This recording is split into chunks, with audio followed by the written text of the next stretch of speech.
بسم الله الرحمن الرحيم. الحمد لله رب العالمين، والصلاة والسلام على أشرف الأنبياء والمرسلين، أما بعد. كتاب أدب الطعام،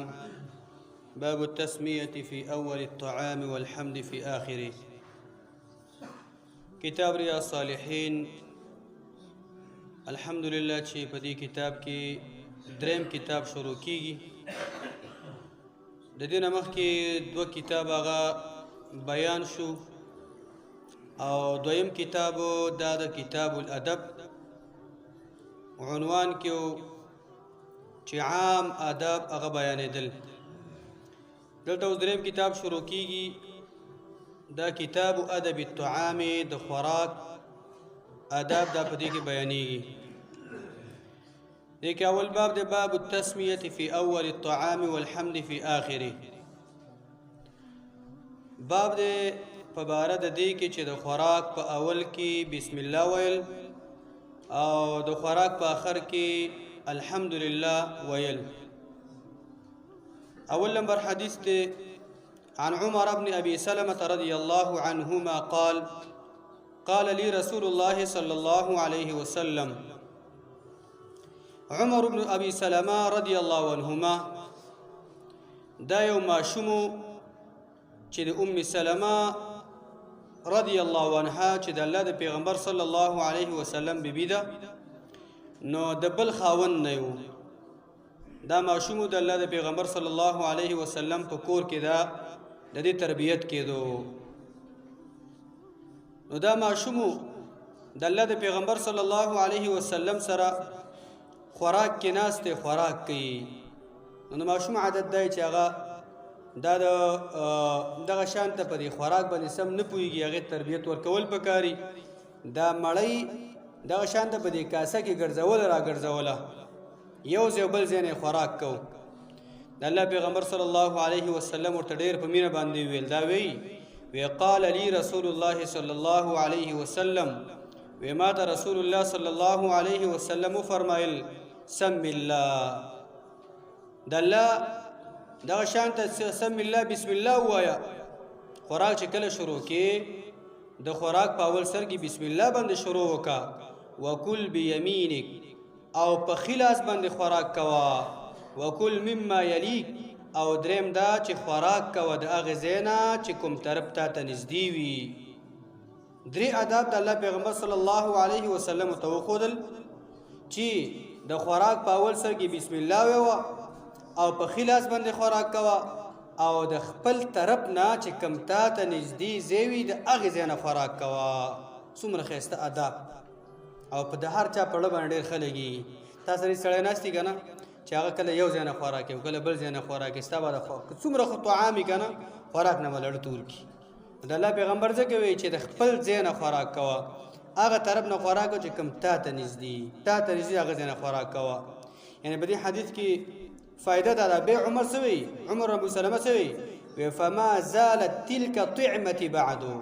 دومره ښایسته عمل یې وکړو. وی د الله د پیغمبر دې نصیحت باندې ما دومره عمل وکړو. فما زالت تلك طعمتي بعد،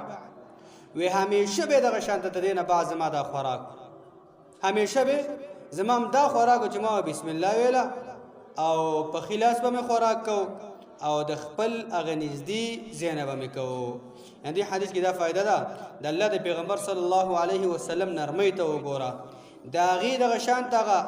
هغه کلاوي سینې ته وګوره چې د ماشومانو سره خوراک کوي، عاجزۍ ته وګوره، هغوی ته تربیت ورکوي، هغوی ته ادب ښیي، هغوی ته ښودنه کوي. موږ او تاسو باید داسې ونکړو جومات کې ماشومان ورانې کله وکړي. خیر جومات دا ماشومان چې دا ماشوم ورته ولې الله ته مونځ مه کوه، حج مه کوه، دا مه کوه، معاف دی معاف. دا ماشوم ولې معافي؟ ځکه معافي هغې عقل د دې نه دی چې هغه دغه شان ته مونځ دې مو کي، د الله معرفت دې مو پېژني، د الله دغه شان ته حکمونه دې وپېژني، الله ورته معاف دی. نو چې الله معاف کړی نو موږ او تاسو باید لږ ګزاره ورسره وکړو. جومات کې ورانوي باید ښودنه ورته وکړو. دا باید هسې ونه کړو چې هغه راونیسو او دا مه راولئ او دا داسې کوئ. نه، هغه څه به وي چې کوم شریعت کې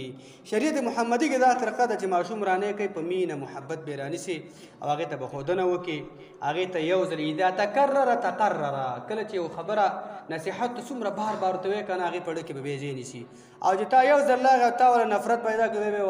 بیا به د جومات د دروازې نه مړه توري بیا به د جومات په هغه لاره هم نه ځي ځکه دلته داسې خلک ناځي چې د هغې نه خلک بیریږي دلته یو قسم نفرت تا دې ماشوم ته ورکو ماشوم ته مینه ورکړه ګوره دا حدیث په دلیل دی الله پیغمبر هغې ته څومره په مینه لګیا دی بچیا سم الله وکل بیمینک وکل مما هغې غلط کار کوو هغې دغه شانته دا لاس په دې کاسه کې تاوو راتاوو د الله پیغمبر ته څه وایي ماشوم دی دا به نه چې ماشوم ته پیسه وه زما مخې له مه راوله لرې که دا ماشوم زه د ماشوم سره خوراک نه کوم دا ګوره د محمدي صلی الله علیه وسلم طریقه نه ده د الله د پیغمبر طریقه دا نه وه د الله د پیغمبر طریقه دا ده غلطي چا کې هغه ټیک کا د آداب او د اخلاق او فضا کې ټیک کله موږ تاسو توفیق راکړي نو که زموږ او تاسو الحمدلله موږ تاسو د حدیث هم دې دپاره یو چې د الله د پیغمبر ژوند زده کړو د هغې طریقې زده کړو ماشومان چې ورانه کوي د ماشومانو د جومات نه مه توروئ ماشوم به دلته میتیزم کوي ماشوم به دلته غټ خلک راغلي جومات کې میتیزي کوي د الله پیغمبر پرېږده وایي پرېږده چې میتیزي پوره کړي د الله پیغمبر غټ سړي باره کې پرېږده چې میتیزي پوره کړي څه ورته مه وایي خو میتیزي چې وکړي د هغې نه بعد په هغې باندې اوبه واړولې او د هغې نه بعد هغې راوستو هغې ته نصیحت وکړو هغې پوه کړو نو هغې ایمان هم قوي شو دویم نمبر حدیث دی عائشہ زها فرمای قال رسول الله صلی الله علیه وسلم د الله پیغمبر فرمایلی دی اذا اکل احدکم فلیذکر اسم الله تعالی کله چې یو کس په تاسو کې خوراک کوي نو د الله نوم دی یاد کړي بسم الله دی وی بسم الله دی وی دا حدیث د الله پیغمبر په یو مقام کې ویلو روایت کې راځي شاده فرمای وی د الله پیغمبر یو شپږ نفر سره ناس خوراک کوي الله پیغمبر ناس شپږ صحابه کرام سره خوراک کوي خوراک چې کوي دی کې یو بانډچی راغی د صحرا نه یو بانډچی راغی کوچې سړی راغی د غرونو والا هغه هم کېناست او دوه مړۍ زر زر وکړې نه بسم الله ویله هېڅ یې ونه ویل د الله پیغمبر ګوره یو قسم غلط کار وکړو د غلط کار معنی څنګه کوي الله پیغمبر څه وایي اما انه لو كان قال بسم الله لكفاكم که چېرته وی دې سړي وی بسم الله ویلې وکړه دا خوراک به ستاسو شپږ کسان هغه او د الله پیغمبر سره ناستو دا هم پکې راغی نو دا خوراک به ستاسو کافي شوی و یعنې دې خوراک کې به الله دونه برکت اچولی و چې موږ ټول به ماړه شي بیا د الله پیغمبر څه وایي فاذا اکل احدکم نو کله چې یو کس په تاسو کې خوراک کوي فلیذکر اسم الله تعالی د الله نوم دی یاد کړي په هغې باندې فان نسي که چېرته په اول سر کې د چا بسم الله یې رشي فان نسي ان یذکر اسم الله تعالی فی اول که چېرته د یو کس هیر شي دا خبره چې د الله نوم دی خوراک په اول سر کې یاد کړي بسم الله را چا یې رشوه